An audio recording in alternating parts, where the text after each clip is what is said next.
Blog Talk Radio. Welcome to the Institute for Personal Development, Kriya Yoga Ashram, where total consciousness is the new frontier. Kriya Yoga is union of the individual with the divine. Join us as we explore the practices to initiate this process. Good morning. Welcome to the Voice of Yoga. Let's Talk Consciousness. I am your hostess, Lisa Winton, and with me is Kenny Toy, also known as Swami Jayananda, founder of the Institute for Personal Development, located here in Hampton, New Hampshire. Good morning, Swami. Thank you for being here today. How are you? Good morning. I'm doing very well today. How about you? Well, I'm doing great today, too. Thanks for asking. And we'd like to thank you all for tuning in. Today on The Voice of Yoga, we will talk about the pitfalls of accepting the personal sense of self as identity.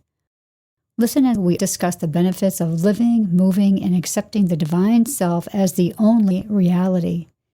In this show, we will explain what Paul meant when he wrote, "For ye are dead, and your life is hid with Christ in God," from Colossians 3:3.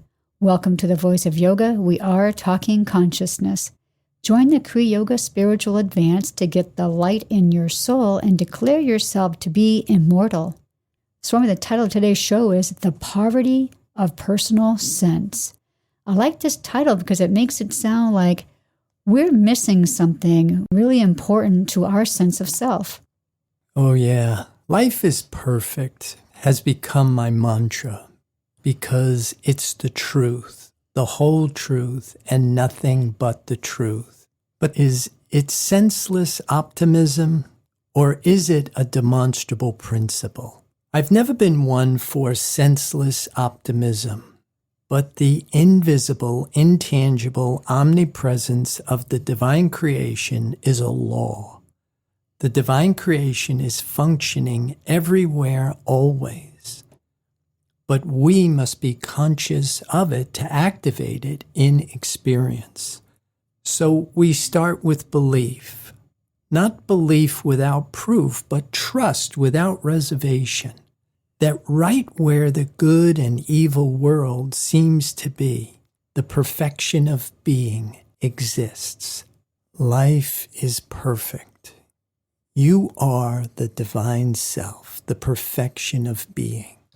But for you to experience this divine perfection, the personal sense of self must be mastered and buried in the revelation of the invisible, intangible omnipresence. We must accept spiritual identity. Like attracts like. Only spirit knows the divine truth. And if we don't know ourselves in the way that we are created, which is spirit, then we live in this false sense of self, this limited, mortal, personal identity that has an expiration date. But if we can educate our thought up to this spiritual apprehension, if we can change how we think and accept spiritual identity, then we will know the truth that will make us free from the belief we're a finite mortal being. Well, I'm really interested in using that word poverty because I remember once having a conversation with you and we were talking about poverty of speech. And now seeing this word poverty as it relates to our sense of self is very interesting. Yeah, I was raised with that principle or idea that foul language, using these swear words, is compensation for your inability to expand your vocabulary and to use words that would be more appropriate and descriptive, but at the same time, they would reflect this level of intelligence that we talk about. Because only reason walks through the open door of revelation. Before we qualify for our ability to put off the old man, to let go of the belief in a false sense of self, we have to master the mind-body complex.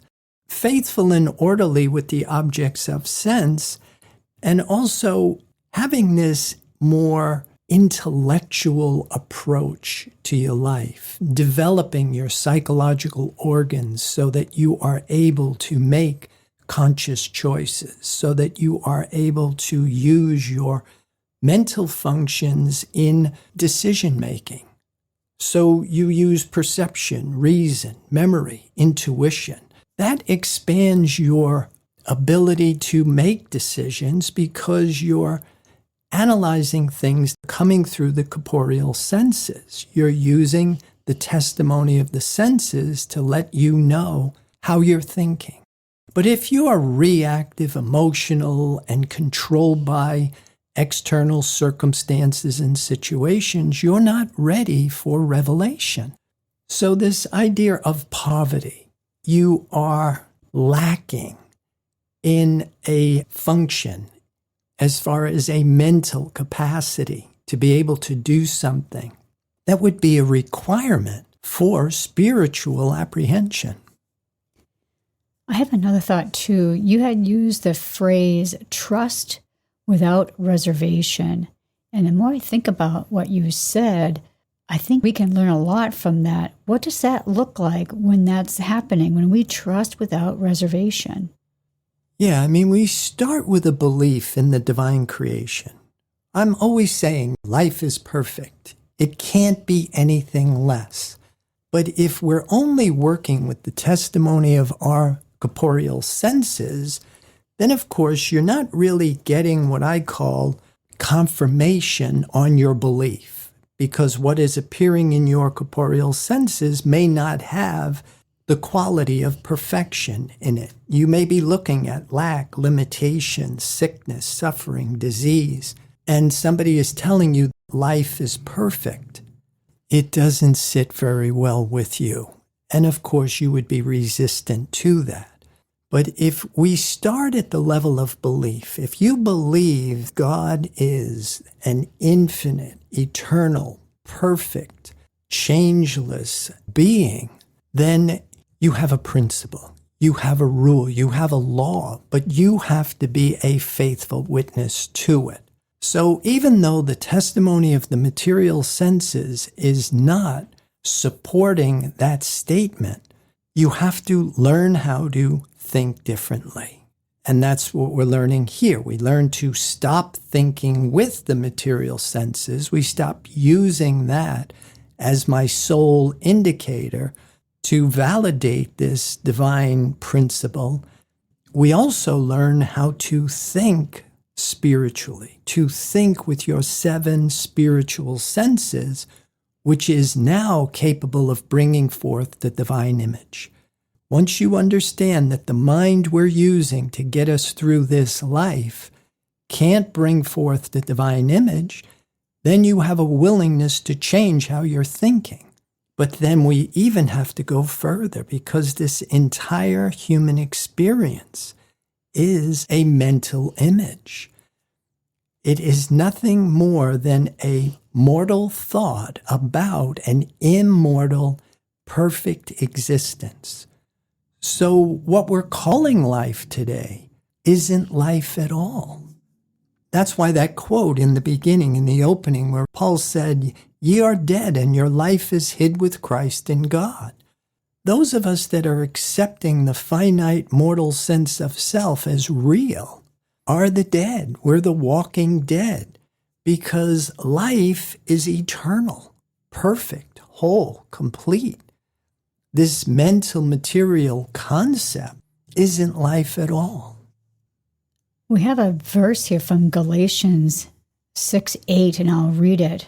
For he that soweth to his flesh shall of the flesh reap corruption, but he that soweth to the Spirit shall of the Spirit reap life everlasting. End of quote.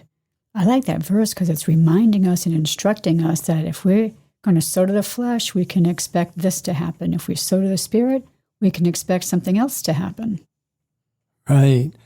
Sow to the flesh is death. And what they mean by sow to the flesh really is to believe in matter, to believe in this false sense of self. is death, and to sow to the Spirit is eternal life. But let's look at spiritual identity and what it should look like when we are one, what it looks like in oneness without opposite. To be one, there can't be two, which means no me and you. Or as Joel Goldsmith says, no and. For many, this may be a stretch, and as Mary Baker Eddy wrote in Science and Health with Key to the Scriptures, page 349, 24 to 30, I'll read it. Speaking of the things of spirit while dwelling on a material plane, material terms must be generally employed. Mortal thought does not at once catch the higher meaning, and can do so only as thought is educated up to spiritual apprehension. To a certain extent, this is equally true of all learning, even that which is wholly material. End of quote. What we're learning here is that the physical body has a purpose. It's like a seed that must be put in the tomb of spiritual identity, buried in the silence and stillness of the omnipresence of the divine creation, which does not report in the corporeal senses. Now, once we understand thinking is what is creating the veil, the mental material concept, we are calling life, which now we know isn't life at all, is what's preventing us from knowing the truth. Life is perfect. It's complete. It's whole. And once we stop trying, striving, struggling, seeking, planning, or even asking, then we create the opportunity for us to accept this spiritual fact, this truth of being. We don't make ourselves spiritual. We come out of the belief that we're not. So let's talk more about the poverty of personal sense. What would be a good indicator for us to realize when we are in that kind of a state and that we need to make some changes? Well, I think anything that does not have divine qualities, poverty, lack, limitation, sickness, suffering, disease, these are all indicators I'm not conscious of the divine creation. I'm not conscious of the truth of being. I'm in the wrong self. I have accepted this finite mortal sense of life as my identity. And then what are all of the things that we can start to do? Because you can't just go by the testimony of the senses. Just because you're healthy and you're happy and you seem to have all of the things that you're asking for does not mean you are conscious of the divine creation. Even if you are able to heal the sick, reform sinner, raise the dead, the idea of looks like a lamb, speaks like a dragon, we have to maintain this relationship with the divine on a regular basis. And like Paul says, we die daily. We have to reestablish our identity as spiritual continuously. And this mortal sense of self is constantly coming at us, trying to lure us back into believing there's something here we need. We're going to pause right here to hear a word from our sponsor. Listeners, we'll be back with you in just a few moments.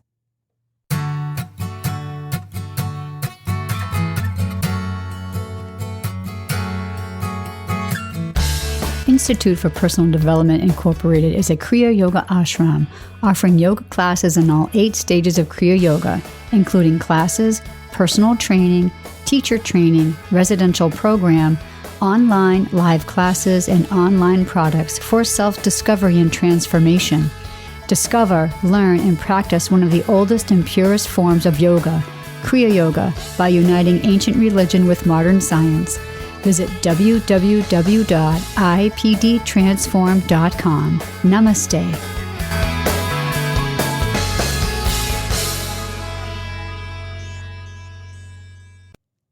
Welcome back. For those who are just joining us, you're listening to The Voice of Yoga, and we are talking consciousness. Swami, in our notes here, I see that we have the Sermon on the Mount that might help us see the message of the Christ. Maybe we can review that with our listeners. Yeah, I really like the Sermon on the Mount, and especially when you look at it as a list of requirements, and then you begin to unbox them. Blessed are the poor in spirit, for theirs is the kingdom of heaven. Trying to understand what Jesus means by poor in spirit. To be poor in spirit initially means you understand any problem you may be having is due to your lack of understanding yourself spiritually.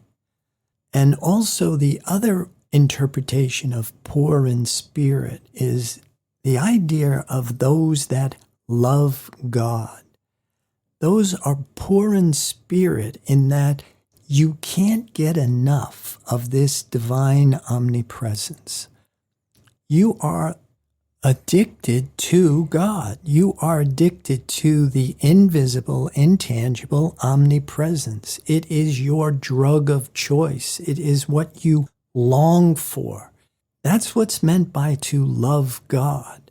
To have this dependency upon the most important thing in creation, spiritual substance. And then even as you expand with these Beatitudes that Jesus taught, the next one up is, blessed are those who mourn, for they will be comforted. Now, the misinterpretation of this are people that have sympathy for those that have material loss, but that's really not what Jesus is talking about here.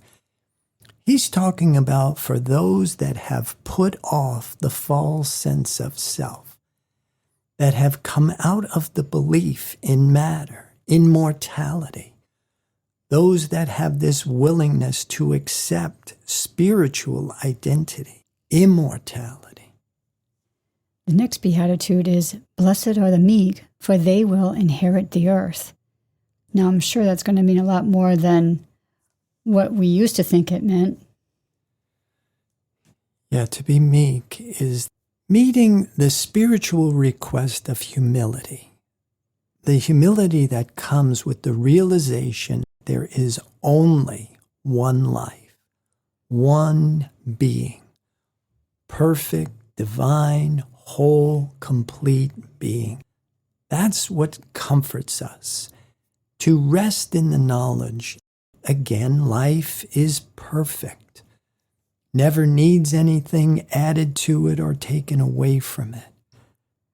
But for us to know this to be true, we have to come out of the mind that can't bring forth the divine image. We must know ourselves in a way that we are known by the Creator, which is spiritual. And then to have a clear understanding of, well, what does that mean? I know many people that are declaring that I am spiritually awakened, and yet they're not displaying any of the promises of Scripture. And for me, it's, well, what's wrong with the picture? One of the things I continue to really admire about Mary Baker Eddy's teaching is her insistence of putting healing on the table. If you are not demonstrating the omnipresence of the divine creation in your experiences and the experiences of others, you just think you're spiritual. You're falling into the same trap Orthodox religion has accepted, this belief in God, this belief in two powers. And you're still under the law of karma. That's why they all still have problems, because you can't serve two masters. that in order for you to be able to demonstrate divine law with scientific certainty, you must be in spiritual identity. What's interesting is that phrase, inherit the earth.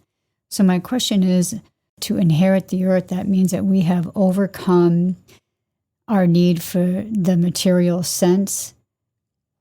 Yeah, I really like what Mary Baker Eddy wrote in Science and Health with Key to the Scriptures on page 354, line 9.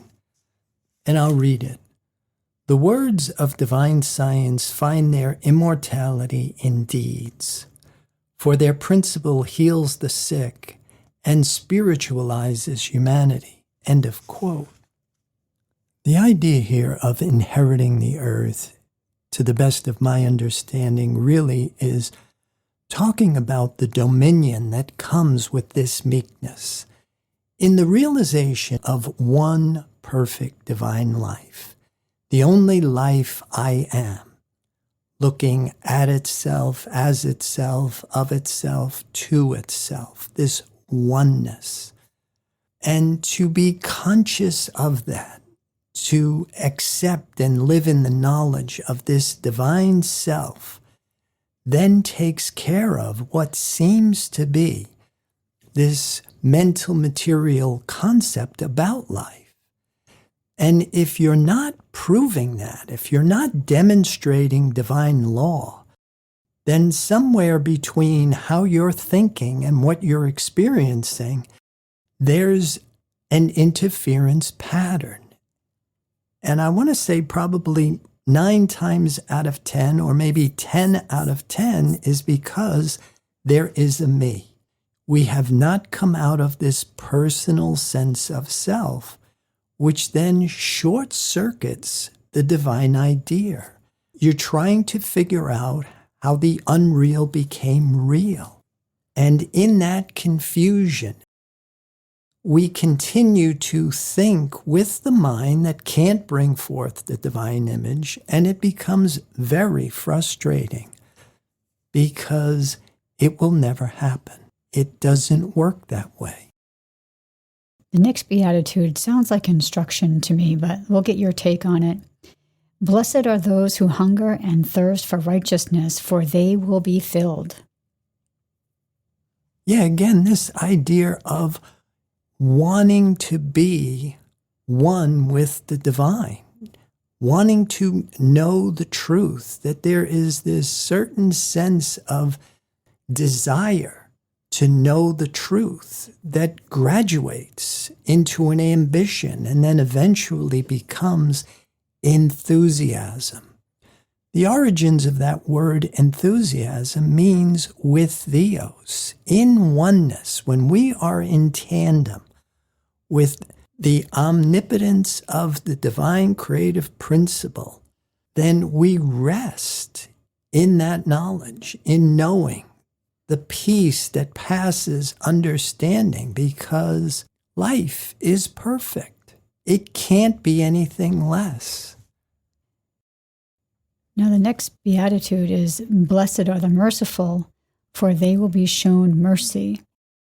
I don't think they're talking about being merciful to humanity. I think they're saying something quite different. Yeah, the more you start to read the Bible and you start to see there is this mortal sense of interpretation, this human interpretation of the Bible, and there's the spiritual interpretation. Because in spiritual identity, there's only one. When they talk about judge righteously, to see the divine creation and the divine creation only, the perfection of being only, that is what is meant by judging righteously. And then this idea of mercy. We don't forgive or have mercy in the same way spiritually as when trying to do it mentally and physically. To spirit, there isn't anything wrong because the divine principle is functioning everywhere always. However, what seems to be wrong is only in the mental material concept, the false sense of I. To experience the divine truth, the false sense of self must be put off. This is the poverty of personal sense, because we are out of the Father's house, divine consciousness, or a branch cut off from the vine left to wither and die. When you are in oneness, forgive us our debts as we forgive our debtors. The big thing here is how we forgive.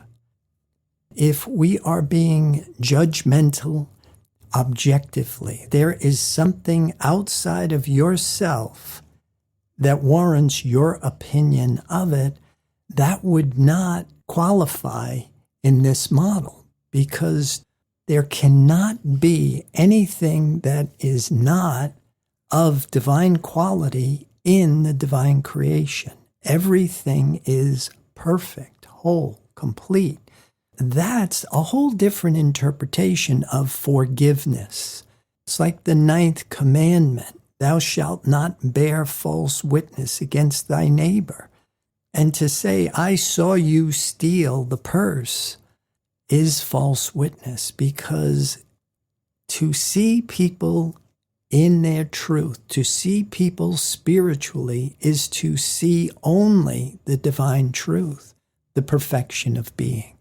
And the more you learn to keep your mind in constant relation with that divine image and likeness, then the more that divine influences your thought. And then it begins to externalize. Consciousness is experience. How we think is what we become. And so as spirit becomes cause, the external image now contains the divine qualities, the perfection of being. It is then externalized as what we now call the miracle. So let's move away from the Beatitudes for a moment, and because there's a verse from Proverbs 20:13 that I like to read and get your take on it. Love not sleep, lest thou come to poverty. Open thine eyes, and thou shalt be satisfied with bread. End of quote. What are your thoughts? Yeah, again, interpreting this spiritually. Love, not sleep. Sleep oftentimes is referred to as the mortal sense of existence. We are sleeping. Love is another word for spirit. And then, lest thou come to poverty. Poverty is this idea of lack of spiritual identity, lack of spiritual understanding. And then open thine eyes, this shift from when we're looking with our 2 corporeal sense eyes, and then this idea of making thine eyes single, when you now shift from material sense to spiritual sense. And thou shalt be satisfied with bread. Bread being another symbol for divine grace, the spirit, the substance of spirit. And after a while, it's not just a word in a book, but it does become your source of sustenance. And it is the symbol you are now using to validate your sense of self. And it is expanding your awareness from thinking with a finite mortal mind that can do only one thing at a time to a finite mortal mind that can do many things at once, to the divine mind, which is doing everything always. And thou shalt be satisfied with bread. End of quote. Well, that wraps up our show for the day. So listeners, be sure to visit the website, www.ipdtransform.com. Now, any of the pages, when you scroll down, you'll see several buttons there that you can select to further your understanding. Swami, any final thoughts about today's program? Well, I would like to encourage people to join the Kriya Yoga Spiritual Advance, get the light in your soul, and declare yourself to be immortal. Namaste. Thank you for listening to our program, The Voice of Yoga. This is Lisa Winton along with Swami Jayananda signing off. Have a wonderful Kriya Yoga kind of day. Namaste.